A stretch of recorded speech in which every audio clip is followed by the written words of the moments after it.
കഥാനായകനായിട്ടുള്ള രത്നം അനാഥനാണ്. അയാൾ സ്വയം വിശേഷിപ്പിക്കുന്നത് നാട്ടിലെ അനീതികൾക്കെതിരെ പോരാടുന്ന ഗുണ്ട എന്നുള്ളതാണ്. അത് വളരെ അഭിമാനത്തോടു കൂടിയാണ് അയാൾ പറയുന്നത്. ഇയാൾക്ക് നാട് മുഴുവൻ ഒരു വലിയ സപ്പോർട്ട് ഉണ്ട്. ഈ സപ്പോർട്ട് MLA പന്നീർശെൽവമാണ്. അപ്പൊ ഇയാളുടെ അടിയിടിയും വെട്ടും കുത്തും ഒത്തുതീർപ്പാക്കലും ഒക്കെ ഭേഷായിട്ട് നടന്നുകൊണ്ടിരിക്കുന്ന സമയത്താണ് ആ സിറ്റിയിലേക്ക് 4ാമത്തെ തവണ നീറ്റ് എക്സാം എഴുതാനായിട്ട് ഒരു പെൺകുട്ടി എത്തുന്നത്. ആ പെൺകുട്ടിയെ കണ്ട ഉടൻ രത്നത്തിന് മുമ്പ് എപ്പോഴോ കണ്ടിട്ടുള്ള പോലെ തോന്നുകയും അവരുടെ പിന്നാലെ പോവുകയും പിന്നെ ആ പെൺകുട്ടിക്ക് വരുന്ന ചില പ്രശ്നങ്ങളിൽ ഇയാൾ ഇടപെടുകയും പിന്നീട് അയാളുടെ പ്രശ്നമായിട്ട് മാറുകയും ഒക്കെ ചെയ്തു വരുന്ന ഒരു സ്റ്റോറി ലൈൻ, അല്ലെങ്കിൽ ഒരു കുറെ പറഞ്ഞിട്ടുള്ള ഒരു ടിപ്പിക്കൽ സ്റ്റോറി ലൈൻ വീണ്ടും ആവർത്തിക്കുന്ന വിശാൽ നായകനായി ഹരി സംവിധാനം ചെയ്ത സിനിമയാണ് രത്നം. ഈ വർഷം സിനിമകൾ വിജയിക്കാത്തതിൽ ഏറ്റവും കൂടുതൽ ബുദ്ധിമുട്ട് അനുഭവിക്കുന്ന ഒരു ഇൻഡസ്ട്രിയാണ് കോളിവുഡ്. ഒരുപക്ഷെ കഴിഞ്ഞ വർഷം ഈ ഒരു സമയത്തിനുള്ളിൽ തന്നെ ചെറുതും വലുതുമായിട്ടുള്ള ഒരുപാട് വിജയങ്ങൾ തമിഴ് ഇൻഡസ്ട്രിയിൽ ഉണ്ടായിട്ടുണ്ട്. പക്ഷെ ഈ വർഷത്തിലേക്ക് വരുമ്പോൾ ഇതുവരെ വിരലിലുണ്ടാവുന്ന ചെറിയ വിജയങ്ങൾ മാത്രമാണ് അവിടെ ഉണ്ടായിട്ടുള്ളത്. അതിന് കാരണം വേറൊന്നുമല്ല, അവിടെ നല്ല സിനിമകൾ സംഭവിക്കുന്നില്ല എന്നുള്ളത് തന്നെയാണ്. അങ്ങനെ ചവറ പോലെ വാരി കൂട്ടി വരുന്ന മാസ് ആക്ഷൻ സിനിമകളുടെ കുത്തൊഴുക്കിൽ വീണ്ടും വിശാൽ ഇറക്കി വിട്ടിട്ടുള്ള ഒരു സിനിമയാണ് രത്നം. ഈ സിനിമയിൽ പോസിറ്റീവ്സ് ആയിട്ട് എന്തെങ്കിലും ഉണ്ടോ എന്ന് ചോദിക്കുകയാണെങ്കിൽ ഇതിലെ ആക്ഷൻ കൊറിയോഗ്രാഫി നന്നായിരുന്നു. അതും എല്ലാ ഫൈറ്റ് സീക്വൻസും അല്ല, ക്ലൈമാക്സ് ഒക്കെ നല്ല ബോറായിരുന്നു.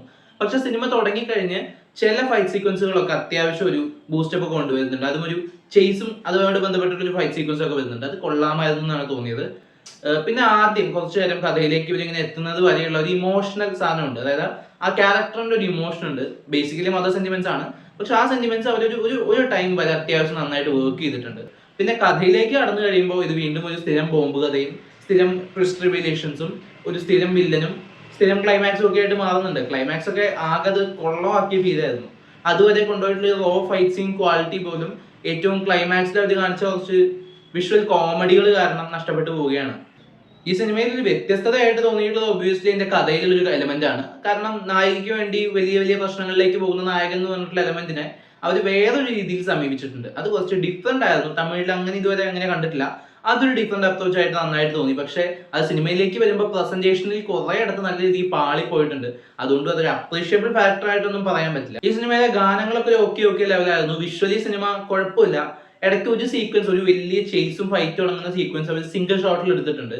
അത് കൊള്ളാമെന്ന് തോന്നി. അത് അത്യാവശ്യം ആ ഒരു സിംഗിൾ ഷോട്ടിന്റെ ഇമ്പാക്ട് കാണുന്നവർക്ക് കിട്ടുന്നുണ്ടായിരുന്നു. വിശാലിന്റെ പ്രകടനം എപ്പോഴത്തെയും പോലെ തന്നെയാണ്. ഇപ്പൊ കഴിഞ്ഞ പൂജയൊക്കെയാണ് ഇതേ ഡയറക്ടറുടെ കൂടെ അഭിനയിച്ചിട്ടുള്ള സിനിമ. പക്ഷെ ആ സിനിമയിലേക്കുള്ള അതേ പെർഫോമൻസ് ഒക്കെ തന്നെയാണ് ഇതിലുള്ളൂ. ക്യാരക്ടറും വലുതായിട്ടൊന്നും ഡിമാൻഡ് ചെയ്യുന്നില്ല. ഇമോഷണൽ സംഭവങ്ങൾ കുറെ പുള്ളി വാരി അറിഞ്ഞിട്ടുണ്ട്. ആ ഇമോഷണൽ ഓക്കെ ജസ്റ്റ് ഇങ്ങനെ കാഷ്വൽ ആയിട്ട് വന്നു പോകുന്നു, മോശമൊന്നും പറയാം.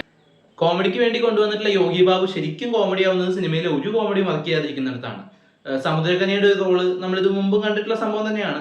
ഒരു ടെംപ്ലേറ്റഡ് മാസ് സിനിമയിൽ കുറച്ച് ന്യൂ എലമെന്റ്സ് ആഡ് ചെയ്യാൻ നോക്കിയത് പാകപ്പിഴകളോടുകൂടി വർക്ക്ഔട്ട് ആയി എന്ന് മാത്രം പറയാൻ സാധിക്കുന്ന ഒരു സ്ട്രിക്ട്ലി ആവറേജ് ലെവലിൽ മാത്രം നിൽക്കുന്ന സിനിമയാണ് രത്നം.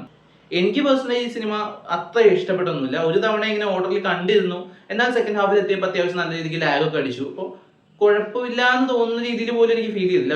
ബിലോ ആവറേജ് ആയിട്ടാണ് എനിക്ക് എക്സ്പീരിയൻസ് ചെയ്തത്. അപ്പോൾ നിങ്ങൾ ഈ സിനിമ കണ്ടവരാണെങ്കിൽ സിനിമയെക്കുറിച്ചുള്ള അഭിപ്രായങ്ങൾ എന്താണെന്ന് കമന്റ് ബോക്സിലൂടെ രേഖപ്പെടുത്തുക. നമുക്കിനി മറ്റൊരു വീഡിയോയിൽ വീണ്ടും കാണാം. ബൈ.